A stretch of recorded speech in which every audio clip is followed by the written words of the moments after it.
जय जय कृष्णा मुकुंद मुरारे, जय जय जय जय कृष्णा मुकुंद मुरारे, जय जय कृष्णा मुकुंद मुरारे, जय जय जय जय कृष्णा मुकुंद मुरारे, जय जय जय जय कृष्णा, जय जय जय जय मुकुंद, जय जय जय जय मुरारे, जय जय जय जय कृष्णा मुकुंद मुरारे, जय जय कृष्णा मुकुंद मुरारे, जय जय जय जय जय जय जय जय कृष्णा मुरारे, जय जय जय जय जय जय जय जय मुकुंद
ಪ್ರತಿಷ್ಠಾಪನೆಗೊಂಡ ಶ್ರೀ ಅಗ್ನಿದುರ್ಗ ಗೋಪಾಲಕೃಷ್ಣ ದೇವಸ್ಥಾನಕ್ಕೆ ಬಹಳ ಪುರಾತನವಾದ ಇತಿಹಾಸವಿದೆ. ನಮ್ಮ ಹಿಂದೂ ಸಂಪ್ರದಾಯದಲ್ಲಿ ಸಾಮಾನ್ಯವಾಗಿ ಉತ್ಖನನ ಮಾಡಿ ಇತಿಹಾಸವನ್ನು ಬಗೆಯುವ ಬದಲು ಪ್ರಶ್ನೆ ಮಾರ್ಗವನ್ನು ಬಳಸಿಕೊಂಡು ಒಂದು ಸ್ಥಳ ಪುರಾಣವನ್ನು ಅಥವಾ ಒಂದು ಸ್ಥಳದ ಐತಿಹ್ಯವನ್ನು ಅರಿಯುವಂಥ ಪ್ರಯತ್ನವನ್ನು ಮಾಡಲಾಗ್ತದೆ. ಇಲ್ಲಿನ ಕುಟುಂಬಿಕರು ಮತ್ತು ಇಲ್ಲಿನ ಹಿತೈಷಿಗಳು ಒಟ್ಟಿಗೆ ಸೇರಿ ಮಾಡಿದಂತಹ ಪ್ರಶ್ನೆ ಮಾರ್ಗದಲ್ಲಿ ತಿಳಿದು ಬಂದ ಹಾಗೆ ಈ ಜಾಗದಲ್ಲಿ ಬಹಳ ಸುಮಾರು 800 ವರ್ಷಗಳಿಗಿಂತಲೂ ಹಿಂದಿನ ಕಾಲದಲ್ಲಿ ಈ ಗುರುಪುರ ರೇವು ಪಟ್ಟಣವಾಗಿದ್ದಾಗ ಈ ನದಿಯ ಮೂಲಕ ಮುಖ್ಯವಾಗಿ ವ್ಯಾಪಾರ ಸಂಬಂಧಗಳು ಕುದುರಿಕೊಂಡಿದ್ದಾಗ ಯಾವನೂ ವ್ಯಾಪಾರಿಗೆ ಇಲ್ಲಿ ಸಮಸ್ಯೆ ಕಂಡುಬಂದು ಆತನ ನೌಕೆ ಮುಂದೆ ಚಲಿಸದೇ ಇದ್ದಾಗ ಎಲ್ಲಿರುವ ಮಹಾಶಕ್ತಿ ಏನು ಅಂತ ತಿಳಿದುಕೊಂಡು ಆತ ಇಲ್ಲಿ ಒಂದು ದೇವಸ್ಥಾನವನ್ನು ನಿರ್ಮಾಣ ಮಾಡಿದ್ದ ಅಂತ ಹೇಳೋದು ತಿಳಿದು ಬಂದಿತ್ತು. ಆ ಬಳಿಕ ಇಲ್ಲಿದ್ದಂತಹ ನಿವಾಸಿಗಳು ಆ ದೇವಸ್ಥಾನವನ್ನು ಮುಂದುವರಿಸಿಕೊಂಡು ಹೋಗ್ತಾಯಿದ್ರು. ಇಲ್ಲಿ ಬಹಳ ದೊಡ್ಡ ತೈಲ ವ್ಯಾಪಾರ, ಈ ತೈಲ ವ್ಯಾಪಾರಕ್ಕೆ ಈ ಜಾಗ ಕೇಂದ್ರವಾಗಿತ್ತು ಅಂತ ಹೇಳೋದು ತಿಳಿದು ಬರ್ತದೆ. ಆ ತೈಲ ವ್ಯಾಪಾರವನ್ನು ಮಾಡ್ತಾ ಇದ್ದ ಗಾಣಿಗರ ಮನೆತನದವರು ಮತ್ತು ಇಲ್ಲಿದ್ದಂತಹ ವ್ಯಾಪಾರಿಗಳು ಕೃಷಿಕರು ಆಗಿದ್ದ ಬಂಟ ಮನೆತನದವರು ತಮ್ಮ ಸಹಭಾಗಿತ್ವದಲ್ಲಿ ಈ ಒಂದು ಆ ಕಾಲದ ದೇವಸ್ಥಾನ ನಡೆಸ್ಕೊಂಡಿದ್ರು ಅಂತ ಹೇಳುವುದಲ್ಲಿ ತಿಳಿದು ಬಂತು. ಕಾಲಕ್ರಮೇಣ ಏನಾಯ್ತಂದರೆ ಪ್ರಕೃತಿ ವಿಕೋಪದ ಕಾರಣದಿಂದ ಮತ್ತು ಸ್ವಲ್ಪ ನಿರ್ಲಕ್ಷ್ಯದಿಂದ ಈ ದೇವಸ್ಥಾನ ನಶಿಸಿ ಹೋದ ದೇವಸ್ಥಾನದಲ್ಲಿ ಕೇಂದ್ರೀಕೃತವಾಗಿದ್ದಂತಹ ಶಕ್ತಿ ಬೇರೆ ಬೇರೆ ಕಡೆ ತನ್ನ ಒಂದು ಸ್ವರೂಪವನ್ನು ತೋರಿಸಿದದ್ದು ಜನರಿಗೆ ಸ್ವಪ್ನದ ಮೂಲಕ ಹಾಗೂ ಅವರಿಗೆ ಜಾಗೃತಿಯಲ್ಲೂ ಅನೇಕ ಸಮಸ್ಯೆಗಳು ಕಾಣುವ ಮೂಲಕ, ಆಲೋಚನಾ ಸಾಮರ್ಥ್ಯ ಕುಂಠಿತವಾಗುವ ಮೂಲಕ, ಕೃಷಿಯಲ್ಲಿ ಆದ ಏರುಪೇರುಗಳ ಮೂಲಕ ತಮ್ಮ ಜೀವನದ ಒಂದು ಅಸಮತೋಲನವನ್ನು ಅದು ಉಂಟು ಮಾಡಿದಾಗ ಅವರು ಈ ಪ್ರಶ್ನೆ ಮಾರ್ಗದ ಮೂಲಕ ಅದನ್ನು ತಿಳಿಯುವ ಪ್ರಯತ್ನವನ್ನು ಬಹಳ ಸಮಯದಲ್ಲಿ ಮಾಡಿದರು. ಆದರೆ ಡಾಕ್ಟರ್ ರವಿರಾಜ್ ಶೆಟ್ಟಿ ನಮ್ಮ ಮಣಿಪಾಲದ ತಾಂತ್ರಿಕ ಸಂಸ್ಥೆಯಲ್ಲಿ ಪ್ರಾಧ್ಯಾಪಕರಾಗಿರುವಂಥವರು, ಅವರಿಗೆ ಕಂಡುಬಂದಂತಹ ಸ್ವಪ್ನದಲ್ಲಿ ಈ ದೇವಿಯ ಒಂದು ಸ್ವರೂಪ ಅವರಿಗೆ ವ್ಯಕ್ತ ಆಯಿತು. ಪ್ರಶ್ನೆ ಮಾರ್ಗದಲ್ಲಿ ಆ ಸ್ವರೂಪವನ್ನು ಮತ್ತಷ್ಟು ವಿಶದೀಕರಣಗೊಳಿಸಿ ಮತ್ತು ಆ ಸ್ವರೂಪಕ್ಕೆ ಸಂಬಂಧಪಟ್ಟ ಶಕ್ತಿಯನ್ನು ವೈಜ್ಞಾನಿಕವಾಗಿ ವೇದದ ಆಧಾರದ ಮೇಲೆ ಶ್ರೀ KS ನಿತ್ಯಾನಂದ ಗುರುಗಳು ಇದನ್ನು ವ್ಯಾಖ್ಯಾನಿಸಿ ಇಲ್ಲಿ ಹೇಗೆ ಮುಂದುವರಿಯಬೇಕು, ಯಾವ ರೀತಿಯಲ್ಲಿ ಈ ಮಂದಿರವನ್ನು ನಿರ್ಮಾಣ ಮಾಡಬೇಕು ಅನ್ನುವಂತಹ ಮಾರ್ಗದರ್ಶನವನ್ನು ಕೊಟ್ಟರು. ಮಂದಿರಕ್ಕೆ ಆರಂಭದಲ್ಲಿ ಇಳಿದಾಗ ಈ ಕುಟುಂಬಿಕರ ಕೈಯಲ್ಲೇ ಆಗಲಿ, ರವಿರಾಜ್ ಶೆಟ್ಟಿಯವರ ಕೈಯಲ್ಲೇ ಆಗಲಿ ಬಹಳ ಒಂದು ದುಡ್ಡನ್ನು ಕೈಯಲ್ಲಿಟ್ಟುಕೊಂಡವರಿಗೆ ಕೆಲಸ ಕೇಳಲಿಲ್ಲ. ಆದರೆ ಗುರುಗಳು ಸುಮಾರು 2 ವರ್ಷದ ಕಾಲಾವಧಿಯನ್ನು ಅವರಿಗೆ ಕೊಟ್ಟಿದ್ದರು. ಬಹುಶಃ ಇಲ್ಲಿದ್ದಂತಹ ಒಂದು ಅಪಾರವಾದ ಶಕ್ತಿಗಳು ಈ ಸ್ಥಳದಲ್ಲಿ ಆಗಿ ಹೋದ ರವಿರಾಜ್ ಶೆಟ್ಟಿಯವರ ಮನೆತನದ, ಅಂದರೆ ನಮ್ಮ ತಂದೆಯ ಮನೆತನದ ತಪಸ್ವಿಗಳ ಆ ಮನೆತನದಲ್ಲಿ ನಮ್ಮ ತಂದೆಯವರು ಬಹಳ ದೊಡ್ಡ ಶಕ್ತಿ ಸಾಧನೆಯನ್ನು ಮಾಡಿದರು. ಬಹುಶಃ ಅವರ ಶಕ್ತಿ ಸಾಧನೆಯ ಕಾರಣದಿಂದಲೂ ಒಂದು ಊಹೆಗೂ ಮೀರಿದ ರೀತಿಯಲ್ಲಿ ಹಣಕಾಸಿನ ಸಹಕಾರ, ತನುಮನ ಧನದ ಸಹಕಾರ ಎಲ್ಲ ಧಾರ್ಮಿಕರಿಂದ, ಎಲ್ಲ ಸಮುದಾಯಗಳಿಂದ, ಎಲ್ಲ ನಗರಗಳಿಂದ, ಎಲ್ಲ ದೇಶಗಳಿಂದ ಹರಿದು ಬಂತು. ಈಗ ಇವತ್ತಿನ ಪೂಜೆಯಲ್ಲಿ ಒಂದು ಅಭಿಷೇಕ ಪೂಜೆ ಒಬ್ಬ ಕ್ರಿಶ್ಚಿಯನ್ ಮಹಿಳೆ ಅದಕ್ಕೆ ಬೆಂಬಲವನ್ನು ಕೊಟ್ಟಿದ್ದಾಳೆ. ಇಲ್ಲಿಗೆ ಅನುದಾನವನ್ನು ಕೊಡುವಲ್ಲಿ ಇಲ್ಲಿನ ಸ್ಥಳೀಯ ಶಾಸಕರು, ಅವರು ಒಂದು ಅಲ್ಪಸಂಖ್ಯಾತ ಸಮುದಾಯದವರು, ಅವರು ಕೊಟ್ಟಿದ್ದಾರೆ. ಇಲ್ಲಿ ವಾಸವಾಗಿದ್ದಂತಹ ಈ ಮನೆತನದ ಜನರು ಈ ಹೊಳೆಯನ್ನು ಒಂದು ಹೊಳೆ ಅಂತ ಪರಿಗಣಿಸಲಿಲ್ಲ, ಅವರು ತಮ್ಮ ಜೀವನ ಧಾರೆ ಅಂತ ಪರಿಗಣಿಸಿದವರು. ಈ ಹೊಳೆಯ ಆಚೆಯ ಗ್ರಾಮದಲ್ಲಿ ಅಲ್ಪಸಂಖ್ಯಾತರು ಸುಮಾರು 80% ಜನರಿದ್ದಾರೆ. ಅವರು ಇಲ್ಲಿನ ಮನೆತನದ ಜೊತೆ ಒಂದು ಅನುಚಾನವಾದ ಸಂಬಂಧವನ್ನು ಇಟ್ಟುಕೊಂಡವರು. ನನಗೆ ನೆನಪಿದೆ, ನಾನು ಬೆಳೀತಾ ಇರುವಾಗ ನಮ್ಮ ಮನೆಗೆ ಬರುವಷ್ಟು ಒಂದು ಮೌಲವಿಗಳು ಅಥವಾ ಮುಸಲ್ಮಾನ ಧರ್ಮದ ಶಾಸ್ತ್ರಜ್ಞರು ಮತ್ತು ಅವರ ಒಂದು ಮಸೀದಿಯ ಆಡಳಿತ ನಿರ್ವಹಣೆಯಲ್ಲಿ ಬಂದಂತಹ ತಗಾದೆಗಳಿಗೆ ಪರಿಹಾರವನ್ನು ಕೊಡಲಿಕ್ಕೆ ಅವರು ನಮ್ಮ ತಂದೆಯ ಮೇಲೆ ಅವಲಂಬಿಸಿಕೊಂಡಿದ್ದರು. ಈ ಜಾಗದಲ್ಲೇ ಈ ದೇವಸ್ಥಾನದಿಂದ ಸ್ವಲ್ಪ ದೂರದಲ್ಲಿ ನಮ್ಮ ತಂದೆಯವರನ್ನು ಅವರ ಉತ್ತರ ಕ್ರಿಯೆ ನಡೆಸಲಾಯಿತು. ಆ ಸಂದರ್ಭದಲ್ಲಿ ಎಷ್ಟು ಹಿಂದೂಗಳಿದ್ರು ಅಷ್ಟೇ ಮುಸಲ್ಮಾನ ಹೆಂಗಸರು ಬಂದು ಕಣ್ಣೀರು ಹಾಕಿದ್ದು ನನ್ನ ಕಣ್ಣ ಮುಂದೆ ಇನ್ನೂ ಕಣ್ಣು ಕಟ್ಟಿದಂತೆ ಇದೆ. ನಾವು ಈ ದೇವಾಲಯದ ಮೂಲಕ, ಈಗ ನಾನು ಈ ದೇವಾಲಯದ ಸಮಿತಿಯಲ್ಲಿದ್ದೇನೆ, ನಾನು ಒಬ್ಬ ಮಹಿಳಾ ಸದಸ್ಯೆ, ಅಂದರೆ ನನ್ನನ್ನು ಅವರು ಗೌರವಾಧ್ಯಕ್ಷೆ ಅಂತ ಮಾಡಿದ್ದಾರೆ. ನಾನು ದೂರದ ಪೂನಾ ನಗರದಲ್ಲಿ ಸಿಂಬಯಾಸಿಸ್ ಅಂತಾರಾಷ್ಟ್ರೀಯ ವಿಶ್ವವಿದ್ಯಾಲಯದ ಕಾನೂನು ವಿಭಾಗದ ಡೀನ್ ಆಗಿ ಪ್ರತಿಷ್ಠಿತವಾದ ಸಿಂಬಯಾಸಿಸ್ ಕಾನೂನು ಕಾಲೇಜಿನ ನಿರ್ದೇಶಕಿಯಾಗಿ ಕೆಲಸ ಮಾಡ್ತಾ ಇದ್ದೇನೆ. ಆದರೆ ಇಲ್ಲಿ ಇರುವಂತಹ ಕಿಟ್ಟಣರೆಯವರಿರ್ಬೋದು, ನಮ್ಮ ತಂದೆಯವರ ಇತರ ಅಳಿಯಂದಿರು, ಸೊಸೆಯಂದಿರು, ಈ ಪ್ರದೇಶದಲ್ಲಿ ವಾಸವಾಗಿರುವ ಅವರ ತಮ್ಮನ ಮಕ್ಕಳು, ನಮ್ಮ ಸುರತ್ರಾಜ್ ಇವರು ಸೋದರರು, ರವಿರಾಜ್ ಶೆಟ್ಟಿಯವರ ತಮ್ಮ ಸಂತೋಷ್ ಶೆಟ್ಟಿಯವರು, ಇವರೆಲ್ಲರ ಒಂದು ತನುಮನಧನದ ಸಹಕಾರದಿಂದ ಇವತ್ತು ಈ ದೇವಾಲಯ ರೂಪುಗೊಂಡು ನಿಂತಿದೆ. ನಮ್ಮೆಲ್ಲರ ಆಶೋತ್ತರ ಏನಂದರೆ, ಇದು ಬರೀ ಒಂದು ಕಟ್ಟಡವಾಗಿ, ಒಂದು ರಚನೆಯಾಗಿ, ಜನರ ನಂಬಿಕೆಗಳ ಸಹಕಾರ ರೂಪವಾಗಿ ಇದ್ದರೆ ಸಾಲದು. ಇದು ಸಮುದಾಯದ ಒಳಗೆ ಒಂದು ಶಕ್ತಿಯಾಗಿ ಬೆಳಿಬೇಕು. ಇವತ್ತು ನನ್ನ ಆಶಯ ಭಾಷಣದಲ್ಲೂ ನಾನು ಅದನ್ನು ಹೇಳೋ ಪ್ರಯತ್ನ ಮಾಡ್ತೇನೆ. ಉದಾಹರಣೆಗೆ, ಈ ದೇವಾಲಯಕ್ಕೆ ಕರ್ನಾಟಕ ಸರ್ಕಾರದಿಂದ ಬಹಳ ದೊಡ್ಡ ಸಹಕಾರ ಸಿಕ್ಕಿದೆ. ನಮ್ಮ ಘನ ಸರ್ಕಾರದ ಮಾನ್ಯ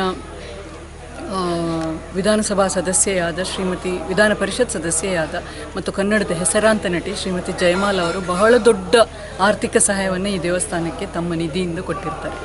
ಹಾಗೆ ಸರ್ಕಾರದ ಜೀರ್ಣೋದ್ಧಾರ ನಿಧಿಯಿಂದ ಬಹಳ ದೊಡ್ಡ ಮೊತ್ತ ನಮಗೆ ಬಂದಿದೆ. ಅದಲ್ಲದೆ ಪುಣೆಯಿಂದ, ಮುಂಬೈಯಿಂದ ರವಿರಾಜ್ ಶೆಟ್ಟಿಯವರ ಬಂಧು ಬಳಗದ ವಲಯದಲ್ಲಿ, ಸ್ನೇಹ ವಲಯದಲ್ಲಿ ಬಹಳ ದೊಡ್ಡ ನಿಧಿ ಹರಿದು ಬಂದಿದೆ.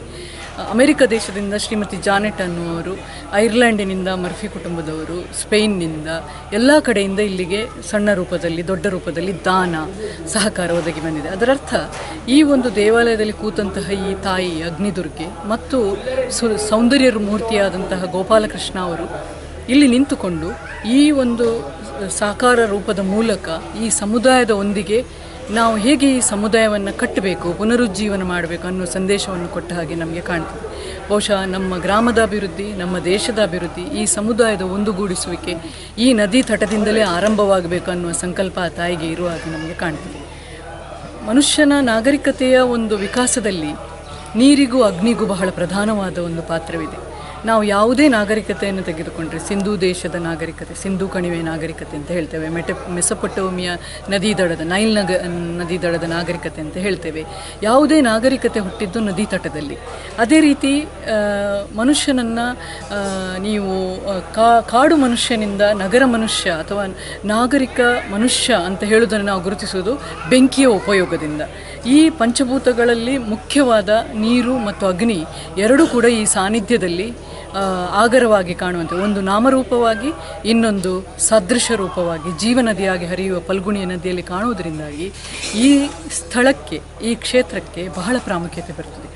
ಈ ಕ್ಷೇತ್ರದ ಒಂದು ಪ್ರೇರಣೆಯನ್ನು ನೀವು ಗಮನಿಸಿದಾಗ ನಮ್ಮ ಗ್ರಾಮ ದೇವತೆಯಾದಂತಹ ವೈದ್ಯನಾಥರ ಕ್ಷೇತ್ರ, ಹಾಗೆ ನೀಲಕಂಠ ಸ್ವಾಮಿ ಮತ್ತು ಇಲ್ಲಿಗೆ ನೀವು ಬರುವಾಗ ಕಾಣುವ ಗೋಳಿದಡಿ, ಇವೆಲ್ಲವೂ ಇತಿಹಾಸದಲ್ಲಿ ಜನರ ಮನಸ್ಸಿನಲ್ಲಿ ಅನೇಕ ಭದ್ರತೆಯನ್ನು ಒದಗಿಸಿಕೊಟ್ಟ, ಭಕ್ತಿಯ ರೂಪವನ್ನು ತಂದುಕೊಟ್ಟಂತಹ ಕ್ಷೇತ್ರಗಳ ಮಧ್ಯದಲ್ಲಿ ಇದೆ. ಇಡೀ ಗುರುಪುರವೇ ಒಂದು ಶಕ್ತಿ ಕ್ಷೇತ್ರ. ಇಲ್ಲಿ ಇರುವಷ್ಟು ಶಿವ ದೇವಾಲಯಗಳು, ಇಲ್ಲಿ ಇರುವಷ್ಟು ಧಾರ್ಮಿಕತೆ ನಿಮಗೆ ಯಾವುದೇ ಒಂದು ಪಟ್ಟಣದಲ್ಲಾಗಲಿ ಯಾವುದೇ ಒಂದು ಗ್ರಾಮದಲ್ಲಾಗಲಿ ಕಾಣಲಿಕ್ಕೆ ಸಿಗೋದಿಲ್ಲ. ಅಂತಹ ಗುರುತರವಾದ ಗುರುತ್ವ ಈ ಕ್ಷೇತ್ರದಿಂದ ಹುಟ್ಟುತ್ತದೆ ಅನ್ನುವಂತಹ ಭರವಸೆ ನಮಗಿದೆ. ಈ ದೇವಾಲಯದ ಮೂಲಕ ಸಮುದಾಯವನ್ನು ಇನ್ನಷ್ಟು ಒಳ್ಳೆಯ ರೀತಿಯಲ್ಲಿ ಬೆಳಗಿಸಿ ಪ್ರತಿಯೊಬ್ಬರ ಬದುಕನ್ನು ಬೆಳಗಿಸುವಂಥ ಒಂದು ಆಶಯ ನಮ್ಮಲ್ಲಿ ಇರುವುದರಿಂದ ಆ ಆಶಯವನ್ನು ಇಲ್ಲಿರುವ ಶಕ್ತಿಗಳು ಕೈಗೂಡಿಸಿಕೊಡಲಿ, ತಮ್ಮೆಲ್ಲರ ವೀಕ್ಷಕರ ಹಾಗೂ ಸಮುದಾಯದ ಸಹಕಾರ ನಮಗೆ ಹರಿದು ಬರಲಿ ಅಂತ ಹಾರೈಸ್ತೇನೆ ಹಾಗೂ ಕಳಕಳಿಯಿಂದ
जय कृष्ण मुकुंद मुरारे जय जय जय जय कृष्ण मुकुंद मुरारे जय जय कृष्ण मुकुंद मुरारे जय जय जय जय कृष्ण मुकुंद मुरारे जय जय जय जय कृष्ण जय जय जय जय मुकुंद जय जय जय जय मुरारे